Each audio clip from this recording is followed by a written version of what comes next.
दहेज, समाज क्या कहेगा। हमें तो आपकी बच्ची पसंद आ गई है।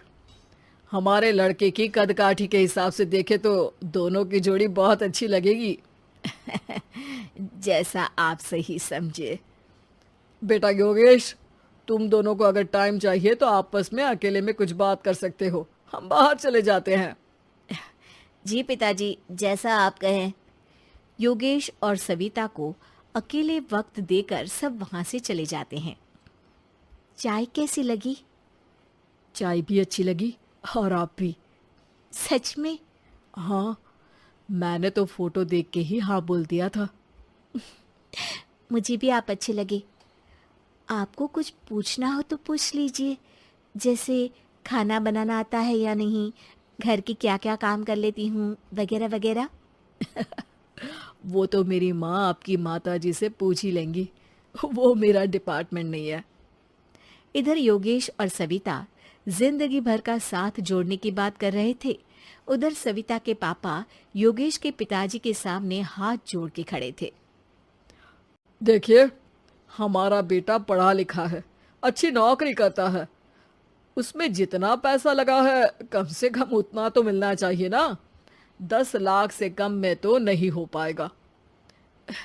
बेटी हमारी बहुत होनहार है और 7 लाख भी तो कम नहीं होते हैं ना जी। अगर आप हमारी बेटी को शादी के बाद काम करने देंगे तो 3 लाख तो 6 महीने में ही कमा लेगी। हमारे घर में ये सब नहीं होता। औरतें घर संभालती हैं और आदमी बाहर के काम। जरा मेरी बात तो समझिए। एक कार देने के बाद 10 लाख रुपए नगद देने में हमारी कमर टूट जाएगी। और इसके अलावा टीवी फ्रिज तो देना ही पड़ेगा। शादी की तैयारियां, मेहमानों की पूछ परख, बारातियों का स्वागत। बेटी की शादी में बाप पर बहुत दबाव होता है जी। देखिए, हमारा बेटा कोई दुकान में रखी चीज नहीं है जिसके ऊपर हम भाव ताव कर सके और आप उसे कम दाम में खरीद लेंगे। 10 लाख से एक भी रुपया कम नहीं होगा। ठीक है, जैसा आप कहे जी, पर आधा पैसा अभी और आधा कन्यादान के वक्त दे देंगे। अरे, इसमें भी किश्त मांग रहे हैं आप? हमने तो सोचा था कि अच्छा परिवार होगा आपका। अच्छा ही परिवार है देवनाथ जी, पर पैसों की थोड़ी तंगी है ना, वरना सब ठीक ही है हमारे परिवार में जी। देवनाथ वहां से अपने बेटे योगेश को लेकर चले जाते हैं और कुंडली मिलवाई जाती है। 36 में से 32 गुण मिलते हैं। जल्द ही शादी का मुहूर्त भी निकल आता है। अब कन्या को बुलाइए। आओ बेटी, यहाँ बैठो, योगेश की बाई और। मंत्रोच्चार शुरू करते हैं। मंगलम भगवान विष्णु मंगलम गरुड़ध्वजा मंगलम। सविता के पापा सविता और योगेश के बीच में जाकर बैठ जाते हैं। बेटी, तेरी माँ को यहाँ बैठना था, पर तेरी विदाई नहीं देखना चाहती होगी शायद, इसीलिए पहले ही चली गई। बाबा, हंसी खुशी का माहौल है, रोने का समय तो विदाई के वक्त होता है ना, तब ये इमोशनल अत्याचार कर लेना। अभी तो मुस्कुराइए, कैमरा आसपास ही है।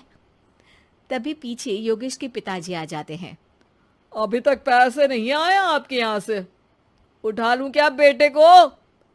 आते ही होंगे, मैंने अपने छोटे भाई को व्यवस्था करने के लिए कह दिया था।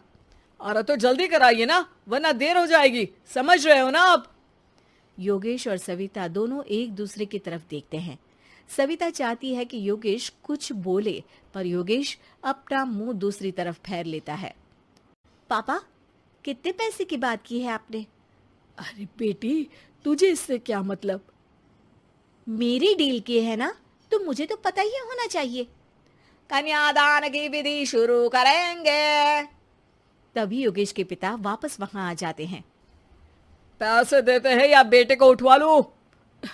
मैं आपके हाथ जोड़ता हूँ जी, थोड़ा सा इंतजार कर लीजिए। देवनाथ वहां से चले जाते हैं। तुम अपने पिताजी से कुछ कहते क्यों नहीं? उनके सामने कोई आवाज नहीं उठाता। ऐसा नहीं है, कोई तो उठाएगा ही। तभी वहां सविता के चाचा एक बैग लेकर आते हैं और सविता के पापा को देते हुए कहते हैं, 9 लाख ही हुए। आत्माराम इशारा करके योगेश के पिता को वहां बुलाते हैं। क्या? सिर्फ 9 लाख?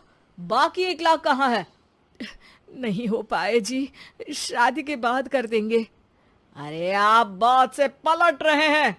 जल्दी से अभी के अभी पूरे पैसे लाइए, वरना बेटे को उठाऊं क्या? देखिए मैं आपके पाँव पड़ता हूँ। रुक जाइए पापा, रिश्ते हाथ पकड़कर जोड़े जाते हैं, पांव पकड़कर नहीं। बेटी तू चुप रह। नहीं, ये कब से बस कह ही रहे हैं कि उठवा लूं, पर कोई उठ ही नहीं रहा। लो, मैं ही उठ जाती हूँ। बेटा, अपशगुन हुआ। दहेज लेना सबसे बड़ा अपशगुन है, पाप है, पाखंड है। और योगेश, तुम्हें मैं पसंद हूँ तो कुछ बोलते क्यों नहीं? और तुम्हारे पिताजी, अरे देवनाथ जी, आपके नाम में ही बस देव है, काम तो आपके असुरों जैसे हैं। पर गलती आपकी नहीं, गलती मेरे पिताजी की है, जो आप जैसे लोगों को घर की दहलीज भी चढ़ने देते हैं। लेकिन एक बात साफ है, मैं आपके घर की दहलीज कभी नहीं चढ़ूंगी। अरे बेटा, समाज क्या कहेगा? यही कहेगा कि सविता के भीतर की माँ दुर्गा जाग गई थी, जिसने पापा के खिलाफ, गलत के खिलाफ आवाज उठाई। आसपास के लोगों ने जोरदार तालियां बजाई। समाज की तालियों से पता चला कि समाज क्या कहेगा।